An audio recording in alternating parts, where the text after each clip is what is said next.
Hello, partie 2 du tirage que j'avais commencé avec nos amis les dragons. Tu iras voir la partie 1 si tu veux savoir ce qui a été dit dans la partie 1. Là, j'étais rendue au 2 de bâton, qui est des prises de décision. Tu avances sur ton chemin, finalement. Tu fais des découvertes. Tu vas peut-être découvrir des nouvelles passions parce que les bâtons, c'est le côté dynamique, passionné. C'est des cartes ça représente l'élément du feu. Donc, je vais prendre une dernière carte dans ce jeu-là. Et après, je vais aller dans les oracles pour compléter. Tu vas avoir des nouvelles idées. Tu vas avoir de nouvelles idées, des nouvelles façons de penser ou peut-être même nouvelles prises de conscience, mais selon la tangente du tirage de ce que je vois jusqu'à présent, je pense que c'est des nouveaux projets, des nouvelles idées pour ton nouveau projet ou tes nouveaux projets qui vont se révéler à toi. Ça pourrait être aussi des nouvelles qui arrivent, mais tu vas avoir une chose certaine, une clarté d'esprit par rapport à... Donc, on voit l'évolution là avec ce que je disais dans la partie 1, là, que pour le moment, tu ne vois pas, tu sais pas trop où aller, quelle décision prendre, tu es un petit peu bloqué. Ben, tout ça va se débloquer. On le voit tout le long du tirage que ça s'en va vers une belle clarté. Tu vas savoir où aller, puis tu vas manifester. Moi, je crois que c'est un projet. C'est l'impression que ça donne, en tout cas, là-dedans. Donc, qu'est-ce que les oracles... Là, je suis dans les oracles des dragons de Diana Cooper, qui est vraiment magnifique, des beaux messages. Fait qu'on va aller voir comment on peut... Qu'est-ce qu'on peut nous dire d'autre par rapport à ces énergies, à ce tirage pour toi qui regarde ces vidéos.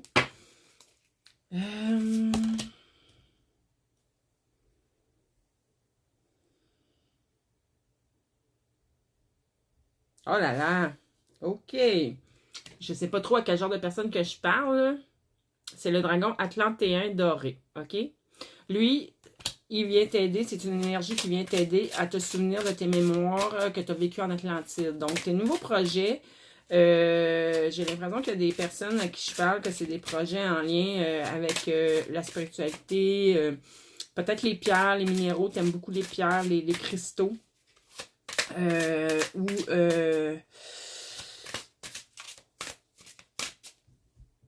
tout ce qui touche à des dons de guérison, des dons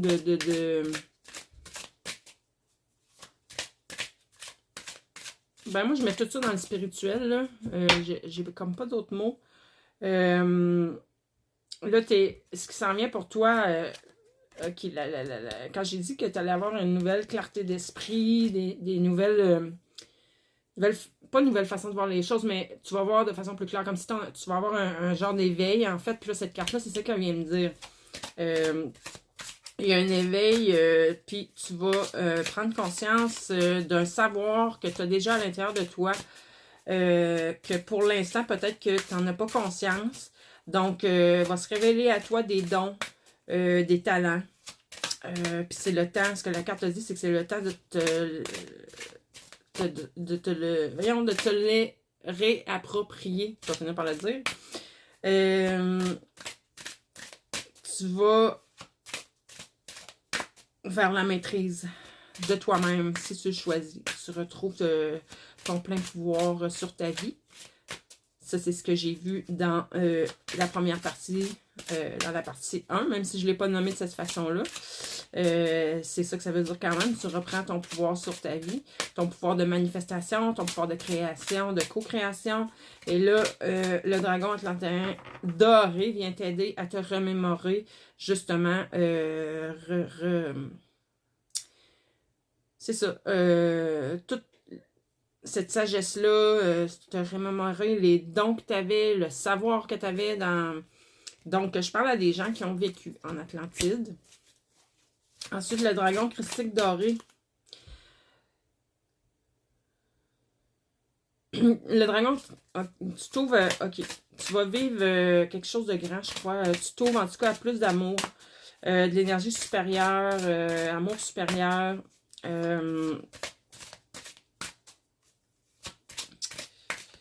tu t'en vas vers l'incarnation. Je vais le lire comme il est écrit sur la carte, là, parce que là, j'arrive pas à le dire dans mes mots. Le dragon christique doré. Il t'apporte l'amour supérieur afin que tu puisses incarner la lumière christique ici, maintenant, sur Terre. Donc, pour l'incarner, il faut que tu sois bien ancré. Et en étant bien ancré, veux pas, tu vas de toute façon rayonner cette lumière-là. On dit que tu es protégé sur ce chemin-là. Tu peux ouvrir ton cœur, tu peux élargir ton cœur, puis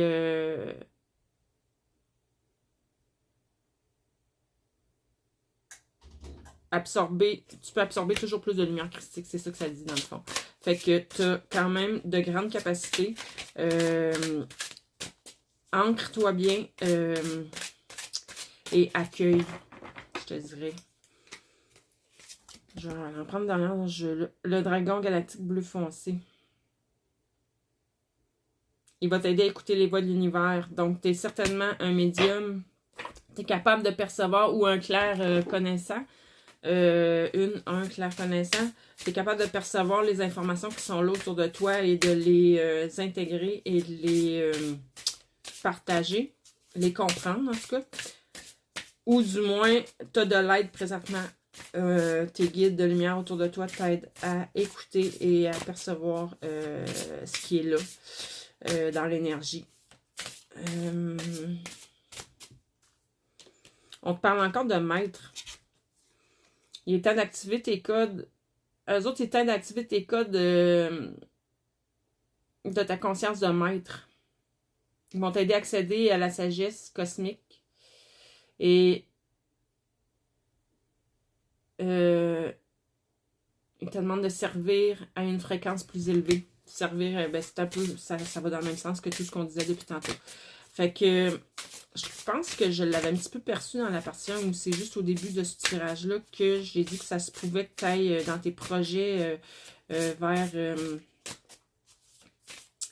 quelque chose de peut-être spirituel, en guérison, en lien avec les pierres, les cristaux. Mais si tu avais déjà des idées comme ça dans toi, c'est ta confirmation là, en ce moment que c'est vers ça que tu t'en vas. Tu vas incarner plus de paix. Et puis, regarde. Oh mon Dieu, regarde l'image. Le dragon est comme avec l'arbre, on dirait qu'ils font qu'un. Et dans l'arbre, on dirait les étoiles, l'univers. Donc, tu vas faire un avec l'univers. Ça va t'amener une grande paix intérieure. Tu vas être capable... moi, je pense que tu vas vers un éveil. Tu vas te connecter. Tu vas connecter toutes les parties de toi-même. Tu vas te connecter à l'univers. Tu vas vivre ce qu'on parle, là, qu'on parle souvent, le sentiment d'unité, qu'on est tous unis, qu'on n'est jamais seul. Ce que je vois sur cette carte-là, c'est exactement ça. C'est juste wow. Indépendance. Si tu n'es pas déjà une personne indépendante, c'est ça vers quoi tu t'en vas. Puis là, être indépendante, ça ne veut pas dire d'être tout seul. Ça veut juste dire que tu es capable de faire toutes tes choses par toi-même.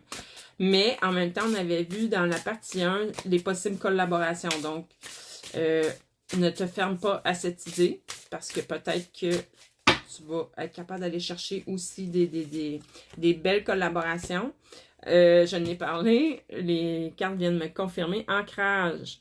Donc, n'oublie pas, au travers tout ce beau cheminement-là, de rester bien ancré à la terre. Parce que c'est de cette façon-là, en étant bien ancré, que tu vas pouvoir bien concrétiser tes projets, bien concrétiser, même si c'est des choses dans le spirituel, dans le non-tangible. Il faut que tu sois capable d'amener ça ici, dans le tangible, dans le ici-maintenant, sur terre, d'en faire quelque chose de concret dans ta vie. Et ça, c'est en étant bien ancré. On te demande, tu vas avoir besoin de discipline. C'était comme moi, cela me fait défaut souvent. Donc, discipline et famille. Moi, je pense que la famille, là, si tu n'es pas proche de ta famille, tu vas trouver ta famille d'âme qui va t'aider beaucoup sur ton cheminement. Donc, là-dessus, c'est wow. Félicite-toi. Bravo. Puis, je te souhaite une belle fin de journée. Bye bye.